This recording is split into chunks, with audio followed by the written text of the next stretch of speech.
Saudara-saudara yang terkasih, kita sudah sampai pada bagian terakhir dari bagian ini. Apa sih yang sebenarnya terjadi pada gereja? Kita sudah menelusuri sejarah panjang gereja, bagaimana dari gereja yang sederhana dan hidup di zaman para rasul berubah hanya menjadi institusi besar yang penuh hierarki manusia. Kita juga melihat bagaimana sistem kependetaan membuat jemaat kehilangan perannya.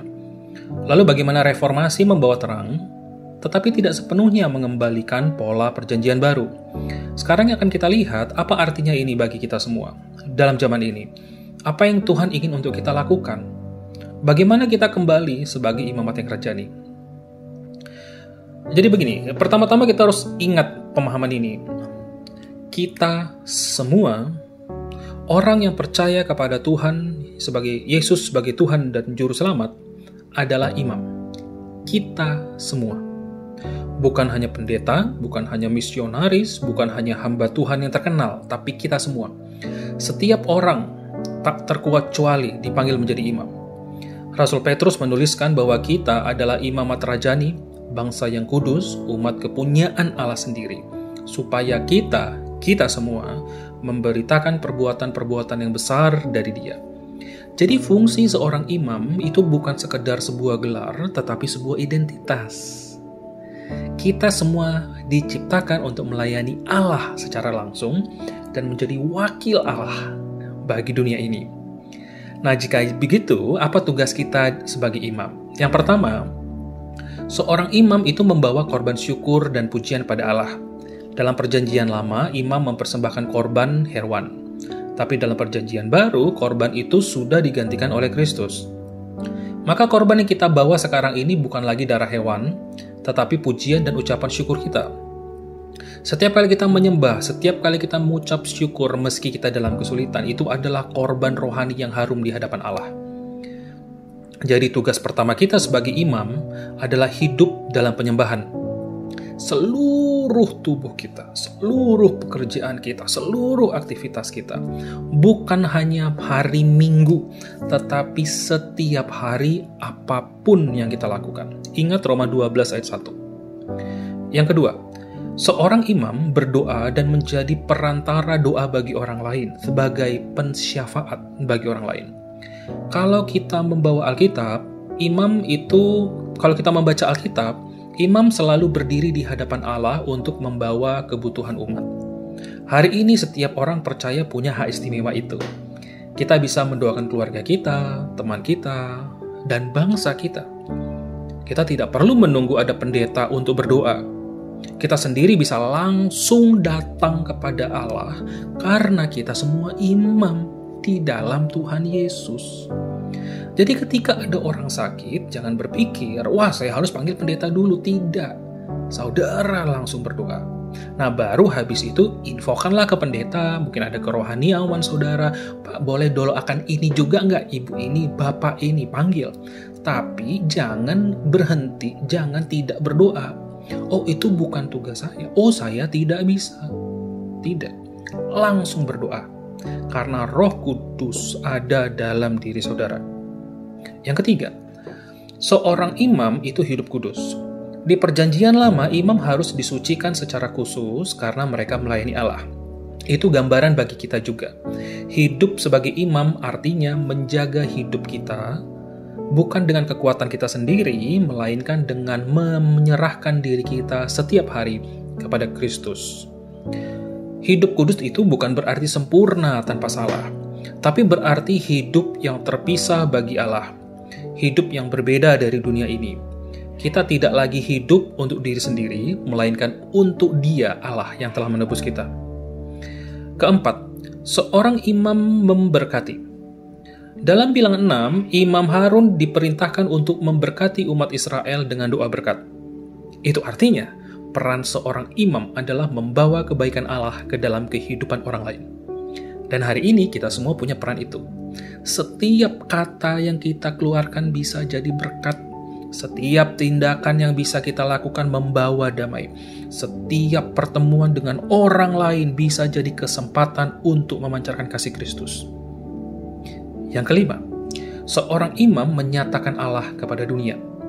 Ingat, tujuan utama imamat adalah supaya semua bangsa mengenal Allah yang kita sembah dalam nama Tuhan Yesus Kristus, Allah Tritunggal. Jadi bukan hanya soal ibadah di dalam gereja, tetapi soal kesaksian di luar gereja. Lewat pekerjaan kita, lewat cara kita memperlakukan orang lain, lewat cara kita menghadapi masalah, dunia bisa melihat terang Kristus. Inilah yang dimaksud dengan memberitakan perbuatan-perbuatan yang besar dari Dia. Saudara, semua ini menunjukkan bahwa hidup sebagai imam itu bukanlah teori, melainkan gaya hidup. Pertanyaannya, apakah saudara mau ambil peran itu? Atau kita tetap nyaman dengan pola lama? Bahwa biarlah beberapa pemimpin Kristen, pendeta, pelayan yang aktif, dan kita hanya pasif. Oh, biarlah yang memberitakan Injil itu hanya komisi-komisi misi, itu tugas mereka. Disinilah kita harus jujur. Banyak orang Kristen zaman sekarang terbiasa dengan sistem gereja modern. Datang hari Minggu, duduk, dengar khotbah, pulang, dan itu dianggap cukup. Tetapi kalau kita kembali ke firman Tuhan, itu bukan gambaran gereja yang sejati. Gereja yang sejati adalah tubuh yang hidup, di mana setiap anggota berfungsi, dan ini berarti setiap kita harus bangkit dan mengambil bagian. Bagaimana caranya kita mengambil bagian? Yang pertama, kita harus mulai dengan sadar akan identitas kita. Kita harus percaya bahwa kita adalah imam. Jangan lagi berkata, aduh, saya itu cuma jemaat. Aduh, saya mah kerja di kantor. Aduh, saya bukan siapa lah. Oh, tidak. Itu kebohongan dari setan, dan bahkan kebohongan yang kita percaya tentang diri kita sendiri, yang sering ditanamkan oleh sistem kependetaan. Firman Tuhan berkata, saudara adalah imam. Titik.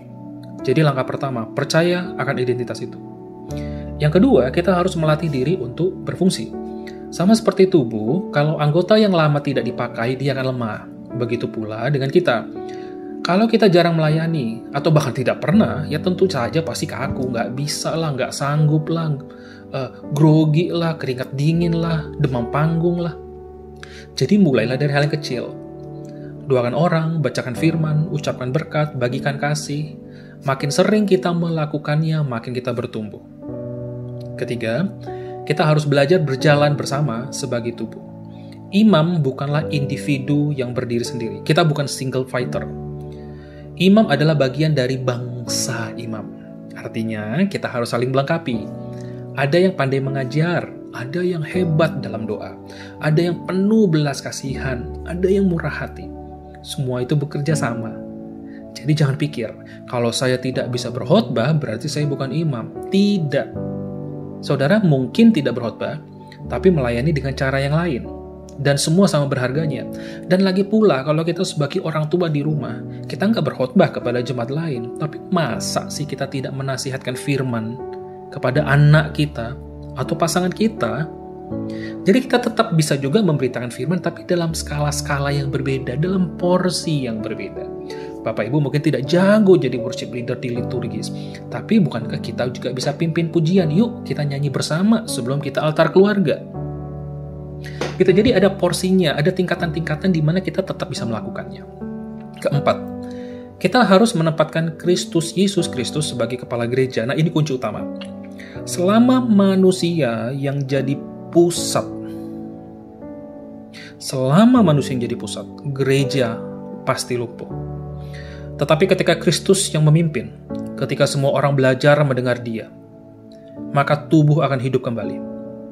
Itu berarti kita harus belajar mendengar suara Tuhan. Bukan saya sendiri, tapi kita semua belajar dengar suara Tuhan. Sama-sama mendengarkan secara pribadi. Bukan hanya mengandalkan satu orang di depan, atau satu suara di depan, atau melihat kepada seorang pemimpin yang sangat kita akui, yang nasihatnya katanya selalu berhikmat, dan kita nunggu selalu masukan dia. Bukan pula kita mengandalkan sistem voting. Oh yaudah, kalau nggak kita voting aja, mana yang terbaik. Misalnya kalau kita berada di dalam kepemimpinan gereja. Sama-sama berdoa, sama-sama gumulkan, sama-sama mengambil satu suara, dan membuka hati kepada pimpinan Roh Kudus. Kelima, kita semua harus siap menanggung resiko. Menjadi imam itu tidak mudah. Kadang kita ditolak, disalahpahami, dianggap suci, dianggap kudus, lu sok-sokan lu. Bahkan mungkin kita akan dikejar dan dianiaya seperti jemaat mula-mula.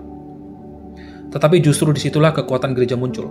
Seperti yang kita lihat di sejarah, gereja paling murni justru ketika sedang dianiaya, bukan ketika dia populer. Jadi jangan takut sama kesulitan. Ingat, kita melayani imam besar yang sudah menang, yaitu Yesus Kristus sendiri. Bayangkan sebuah api unggun. Kalau hanya ada satu batang kayu yang menyala, api kecil itu akan cepat padam. Tapi kalau banyak kayu bersama-sama menyala, api itu akan besar dan tahan lama. Begitu pula gereja. Kalau hanya pendeta yang melayani, kalau hanya pemimpin Kristen tertentu yang melayani, majelis doang tuh, hanya 10 orang itu, hanya 20 orang itu, gereja akan kecil dan cepat padam.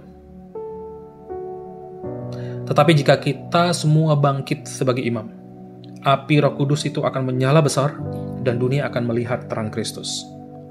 Jadi marilah kita jangan puas, jangan jadi penonton toh, apalagi jadi konsumen.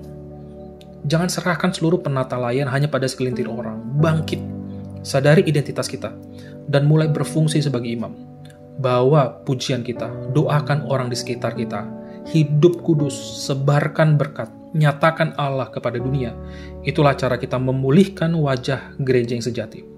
Ingatlah, kita bukan dipanggil untuk membangun denominasi atau organisasi, tetapi untuk menjadi tubuh Kristus yang hidup. Tubuh yang setiap anggotanya berfungsi, yang setiap orangnya adalah imam, yang dipimpin langsung oleh Yesus Kristus, Sang Kepala Gereja. Itulah gereja yang Tuhan rindukan, itulah gereja yang akan memuliakan Dia di tengah dunia. Tuhan Yesus memberkati.